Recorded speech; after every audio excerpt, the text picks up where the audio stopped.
All right, Chasin Tails fans, we're here with our first participant in the Chasin Tails interview series.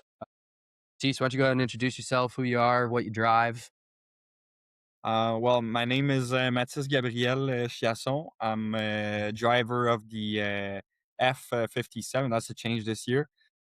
How racing team. So yeah, I've been racing for a couple of years now. I started back in 2019 when I was 16 years old. So yeah, that's pretty much it. Yeah, hooked ever since, right? Yeah, Yeah. It's just very few people that try it and go, no, this isn't for me. It seems like everybody gets in and they're like, damn, I need to keep doing this. yeah. No, as soon as you start, it's like you get bitten. You can't stop. You got you say piqûre in French. You're That's it. Yeah, once you're bitten, you can't stop. Yeah. Yep. So Matisse, like a lot of people in the sport, has some family history. Why don't you don't have to go too much into detail. Why don't you kind of just tell the basics on that? Yeah, just Patrick Howarth used to be my stepdad. That's pretty much him that brought me into the sport. I mean, he started with my mom when I was maybe 7 years old. As soon as he started, I mean, with my mom, he told me, 14-year-old, you're gonna have a one and a half, and then like at the time it was Asha instead of HRL. Moved out the one and a half, so I got that 16 the 2.5 liter. But yeah, no, Patrick Howarth and like the 15, 50, 60, 70 year old, not year old, but their family has been racing for like 50, 60, 70 years. So it's a huge racing family, and they brought me into it. Yeah, Yeah. Yeah, it's cool. You hear a lot of people, and I think my next interview is gonna be with Carolyn Oliver, and it's gonna be the same situation. Her dad's been racing or involved in racing with my uncle since they were basically yeah. born. So it's you hear that a lot. So now that we got the boat racing stuff out of the way, we'll kind of get to the gist of it. It's gonna be like 5 questions. Some of them are kind of still boat racing related, but less stat or history based. So we'll do the first Okay. one. This one's not really racing related. How do you spend your time when you're not at the races or working on your boat? Obviously, you got a job, but like outside of work, and if you want to say what you do for work too, but when you're outside of boat racing, what's Matisse's life look like? Well, during the winter, I'm a student. I study at Laval University in Quebec City, so that takes a lot of my time. When I have time, more back in the day when I was in Valleyfield, I used to play a lot of deck hockey. So yeah, I mean, just hanging out with my friends, drinking on a Saturday night, and stuff like that. Just being a student. Yeah, good old college life. Yeah, yeah, It's exactly. fun. It's fun. Enjoy it while it lasts. Yeah. All right, next one. How would your teammates describe you using only 3 words? You could do 3 separate words or like 1 3 word phrase. And I might reach out to one of them and do an interview with them. So you better not lie. No, I kind of already know because if you ask them, they're gonna say some crazy stuff. But I Something just know, goofy. yeah, they're gonna be saying goofy stuff. But I mean, I guess pretty maybe intense, like always looking for perfection. I don't know what's that the Perfectionist. exact word. Yeah, Perfectionist. perfection. Yeah, Yep. exactly. And I don't know, man. I'd say that's hard. It's hard Because to I know ask that somebody to some gooses, describe they're probably themselves. gonna be saying, like, "idiot" or something like that, Yeah. just so yeah, that'd be it. That those, 3 words.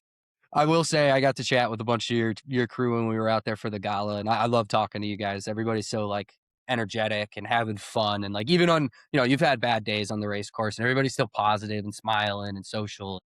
I think I think that's something that I love about our new generation of racers is like yeah, like we're competitive and we want to win, but we're still like just enjoying the lifestyle at the same time, enjoying Yeah, everything exactly. that and at the end of the day, you crash your boat or you break down, like there's still a cooler full of beer sitting there waiting for you when the last boat hits Yeah, the trailer. Awesome. exactly. All right. I mean, we're rivals on the water, but, I mean, we're all just friends outside of the water, and we Exactly. can still have fun and congratulate each other no matter what.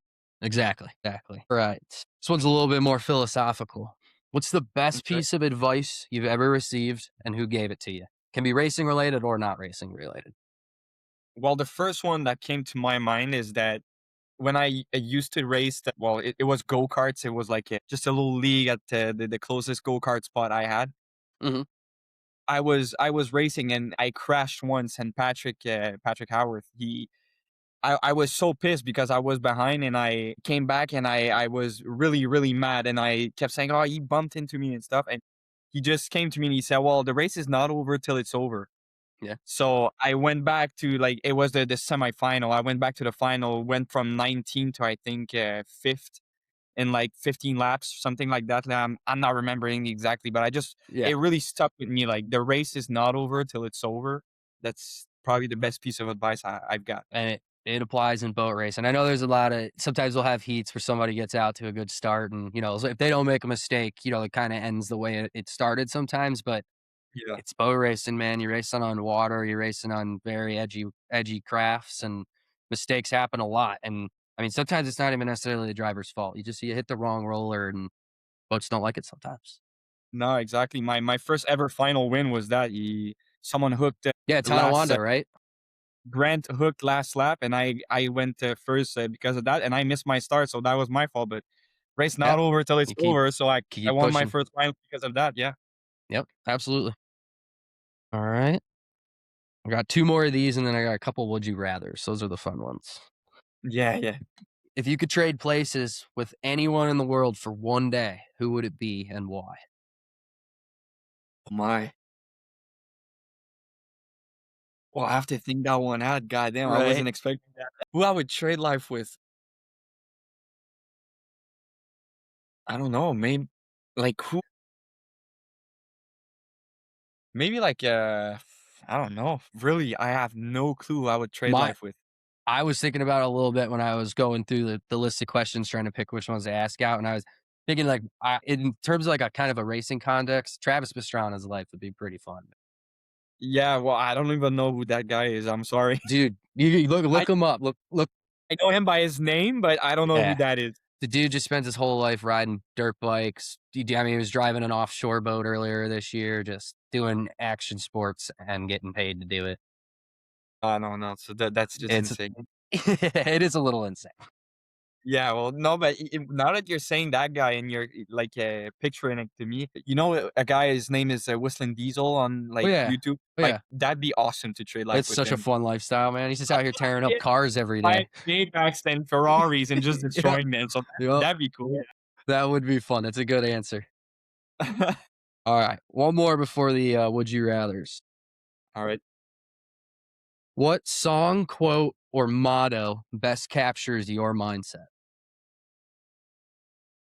What I song? know you kinda just did the race isn't over till it's over. So if that Yeah, yeah, that yeah. can be your answer, but if you have another song, quote, anything that you think it says who Matisse is. But yeah, no, I got one. It's a song by Miles Monday. Let me just find what's the name of it. It used to be like our jam from for me and Sam when we were like hustling, only him and me, for like getting the boat ready for the season. We were Oh, pretty late, so it'd here's your be like our lock-in jam. And song. always listening to it, like, all right, don't give up, don't give up. But let me just I find like the time of it. Yeah, upside down. Upside It's just Down? like we're gonna turn it upside down. We're gonna keep working hard, and no matter what happens, like we'll be able to sort it through. And because we just worked so hard and tried so hard that at some point we didn't believe in ourselves, but we still believed in ourselves. So Yeah. it really pictured, yeah, No, I like that. our I'm gonna make sure to use that as kinda the intro music when we start posting these. all right, sounds good. Alright. I got 2 would you rathers, and then we'll call it. Oh, wait, hold on, wrong list. Would you rather always smell like race fuel or always have sunburn shaped like your sunglasses? The sunburn, I think. Sunburn? Alright. See, Yeah, I'd rather good than yes, I'd rather smell good. if it was just me I had to worry about and I wasn't worried about other people having to smell me, I absolutely love the smell of race fuel, so I could Yeah, live with yeah. it. I could live smelling like that all the time, but I don't think other people would appreciate it, so No, no, exactly. and then last one, let's see here. Would you rather have to wear your helmet everywhere for a week or speak only in boat racing terms for a day? Well, I don't even know how speaking only in a boat racing terms would work necessarily, but yeah, no, I think I would wear my helmet because you yeah. know what? Before my capsule test, before the convention, I put my helmet back on my head just to make sure everything works fine, and I kept, like, having it on my head, looking at my girlfriend, I'm like, "Do I look cool with that?" I feel like I look with that. So, yeah, I would wear my helmet everywhere for sure. I love it. I love it. It was funny. I played football for a year when I was younger, and before the first game, I joined the team late, and they told me they're like, "Wear your helmet around to get used to it." And so I was sitting there playing video games in it. I was sleeping in it, just walking around the house in it. So, Yeah. well, all Yeah, right, no, man. I appreciate you taking the time. I'm excited to get to show a little bit more of the personal side of you and the drivers. Personally, obviously, we're very good friends, and it's right. I think being in the inner circle and getting to socialize with you guys is one of my favorite parts of the sport, and hopefully, we can do a good job of showing that to the rest of the world that's watching.